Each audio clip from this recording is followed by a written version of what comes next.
한국에서 정치의 열기는 뜨겁게 느껴진다. 거리에서, 광장에서, SNS에서 사람들은 자신의 의견을 분명히 밝히고 목소리를 내며 직접 행동으로 옮긴다. 나는 한국에서 종종 일어나는 촛불 집회를 잊지 못한다.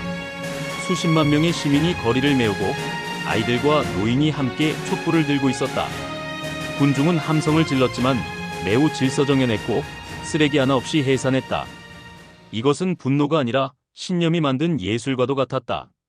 그런 장면들은 나에게 감동을 넘어 충격을 주었다. 프랑스에도 시위는 많다. 하지만 그 시위는 종종 투쟁의 언어로 시작되고 충돌과 대립으로 이어지는 경우가 많다. 우리는 민주주의를 논쟁의 공간으로 여기고 누가 이기고 지느냐의 문제로만 바라본다. 반면에 한국은 민주주의를 집단의 정서로 모아나가는 통합의 과정으로 생각한다. 그 차이가 시위의 열기를 따뜻한 온도로 유지해준다. 어쨌든 내가 본 한국인은 정치를 두려워하지 않는다.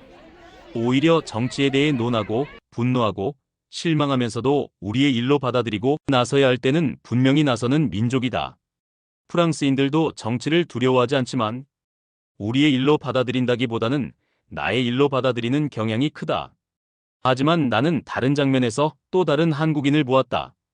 예술 전시회에서, 독립영화 상영관에서, 실험적인 연극 무대에서 사람들은 조용히 앉아 있었고 누구도 먼저 의견을 내지 않았다. 한 미술관에서 한국 작가의 전시를 본 후 나는 주변 관람객에게 말을 걸었다. 이 작품에 대해 어떻게 생각하세요? 대부분은 당황한 표정으로 답을 피했다. 어떤 이는 이렇게 말했다. 저는 예술은 잘 몰라서요. 그냥 조용히 보고 가는 게 예의 같아서요. 그 순간 나는 느꼈다. 한국인은 정치 앞에서는 거침없지만 문화 앞에서는 말이 조심스러워진다.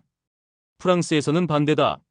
보통 프랑스인들은 정치에 대해서 거침없다고 생각하지만 정치에 대한 토론의 빈도는 높지만 입장을 밝히는 것에는 한국인들보다 훨씬 소극적이다. 하지만 예술 앞에서는 누구나 평론가가 된다. 거리의 카페에서 그림을 두고 열띤 평론이 벌어지고 영화를 본 후 밤늦도록 철학적 분석이 이어진다. 하지만 한국에서 예술은 아직 경외의 대상이다. 그것을 감상하기 위해선 전문성이 필요하다고 느끼는 사람들이 많고 감상을 말로 표현하는 것이 오만함으로 느껴질 수 있다는 문화적 긴장이 있는 것 같다. 나는 이 두 얼굴의 한국이 무척 흥미로웠다. 정치에선 용기 있고 문화에선 신중하고 겸손하다. 함성을 내지를 줄 아는 사회가 동시에 마음속의 감정을 함부로 내지르지 않는 섬세함까지 가지고 있었다. 한 예술가 친구가 내게 말했다. 우린 아직 예술을 소비하는 게 아니라 예술을 조심스럽게 바라보는 것 같아요. 그 말은 한국이라는 사회가 감정을 외부로 폭발시키는 방식과 내부로 끌어안는 방식을 각기 다른 분야에 적용하고 있다는 걸 보여준다. 한국은 정치를 통해 감정을 터뜨리고 예술 앞에서는 그 감정을 조용히 눌러 담으며 사색한다. 그 두 방식이 이 나라의 정신적 균형을 이루게 하는지도 모르겠다. 파리의 카페에서는 시계를 자주 보지 않는다. 몇 시예요? 라는 질문은 낯설고 천천히 얘기해요라는 말이 훨씬 자연스러운 것이다. 프랑스인의 시간은 맛보고 느끼고 머무는 감각이다. 반면 서울의 지하철역에는 사람이 아니라 속도가 흐른다. 승강장에는 남은 시간이, 출입문에는 다음 열차가, 출구에는 도보 시간이 표시되어 있다. 모든 시간은 앞으로 나아가는 단위다. 나는 서울에 온 첫 해 매일 아침 7시 40분에 맞춰 출근 준비를 했다. 하지만 건물 로비에 도착하면 이미 젊은 외교관 몇 명은 커피를 들고 앉아 있었다. 그들은 일찍 와서 미리 업무를 검토하고 있었다. 한국에서 삶은 늘 다음 단계를 전제로 설계되는 것 같다. 아이에게는 다음 시험이, 청년에게는 다음 스펙이, 중년에게는 다음 승진이, 노년에게도 다음 세대의 안정을 위한 희생이 준비되어 있다. 프랑스에서는 퇴직 이후의 삶을 삶의 황금기로 부른다. 자연으로 돌아가고 여행을 떠나고 글을 쓰고 마당에서 강아지와 햇살을 나눈다. 그러나 한국의 은퇴자들 상당수는 다음 생계, 다음 병원비를 계산한다. 나는 조심스럽게 묻고 싶다. 프랑스인은 지금 이 순간의 질을 중요하게 여기며 한국인은 앞으로 올 미래의 안정성에 인생을 저당 잡히는 것은 아닐까? 나는 한 번은 서울 도심의 카페에서 10살 남짓된 두 아이가 진지하게 공부하는 모습을 봤다.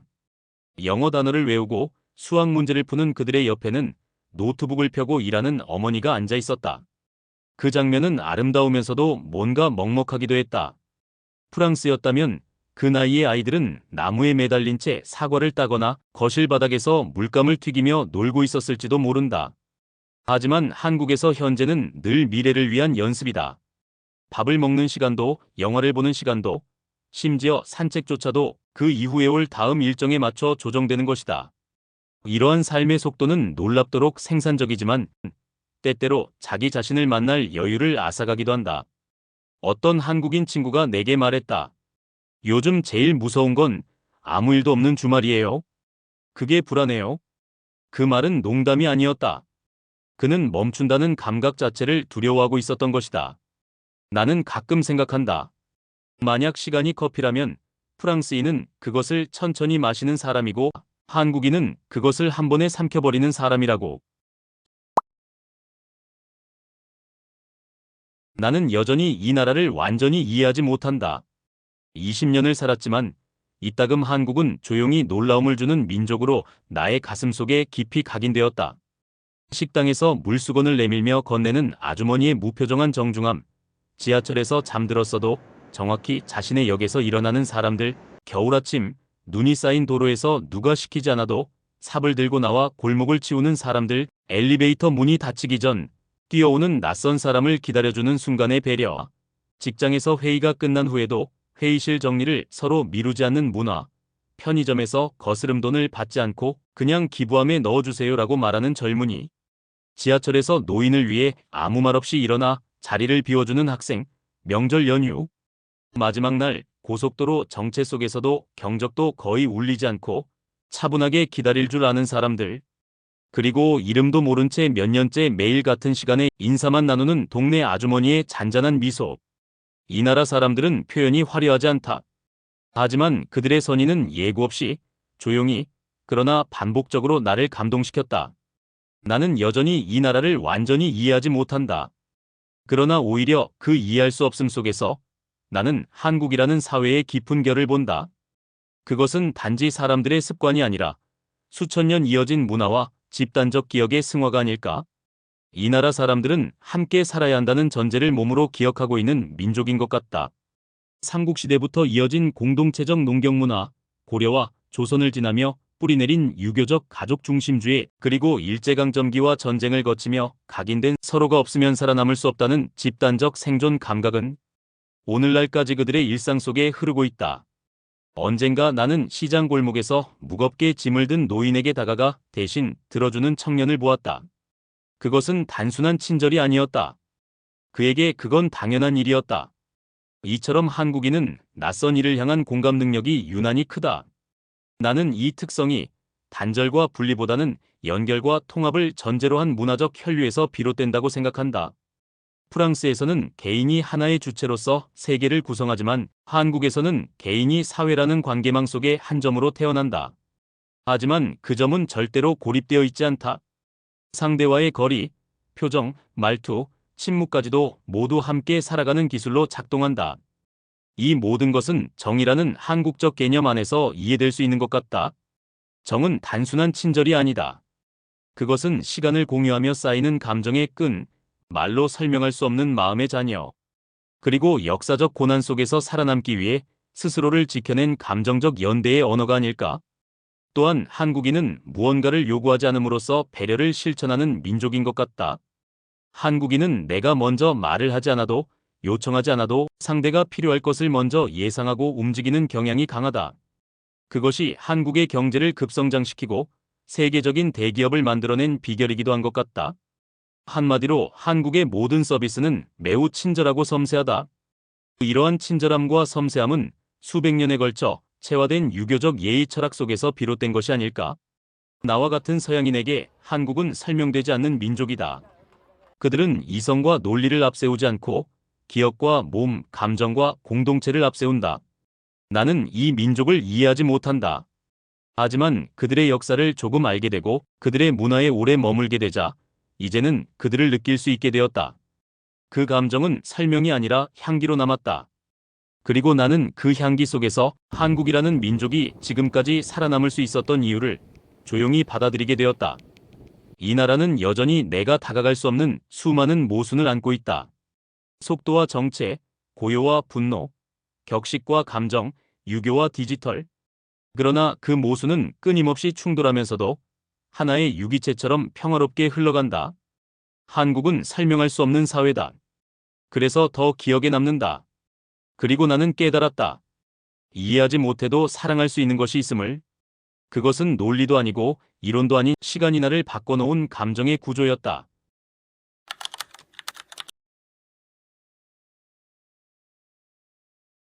나는 한국에서 나이 들었다. 젊은 외교관으로 와서 중년이 되었고 주한 대사가 되었고 이제 프랑스로 돌아왔지만 한국의 어느 공원 벤치에 앉아 벚꽃이 피고 지는 걸 바라보던 그 시절이 한편의 아름다운 꿈처럼 느껴진다. 프랑스에는 와인이 있고 정원이 있고 여유가 있다. 그러나 한국에서의 나날은 불꽃처럼 조용히 타오른 시간이었다. 타오르는 불꽃은 소리가 없다. 하지만 그것은 무언가 만들어낸다. 길거리의 국밥 냄새, 부산의 해변에서 바라본 푸른 물비늘, 광화문 광장의 촛불들, 유치원 앞에서 아이를 기다리던 부모님들의 손, 이른 새벽 인왕산 자락을 걷던 노인들의 발걸음, 비 오는 날 젖은 운동장을 뛰놀던 아이들의 고함 소리, 편의점 앞에서 나눠 마신 따뜻한 캔커피 한 모금, 종로의 좁은 골목길에 줄지어 선 오래된 간판들, 제사상 앞에서 묵묵히 일하던 가족들의 모습, 추운 겨울 교복 위에 얹힌 엄마의 패딩, 설날 아침 조용히 배달된 떡국 한 그릇. 이 모든 장면들은 내 안에서 언어가 되지 못한 감정들로 남아있다. 한국은 내게 무엇이 한국이다라고 말하지 않았다. 하지만 나는 이곳에서 많은 것을 배웠다. 그리고 지금도 나는 매일 한국을 번역하고 있다. 내가 완전히 알 수 없었지만 결국 사랑하게 된 나라. 나는 한국인이 되진 않았지만 한국은 내 가슴에 영원히 남을 것이다.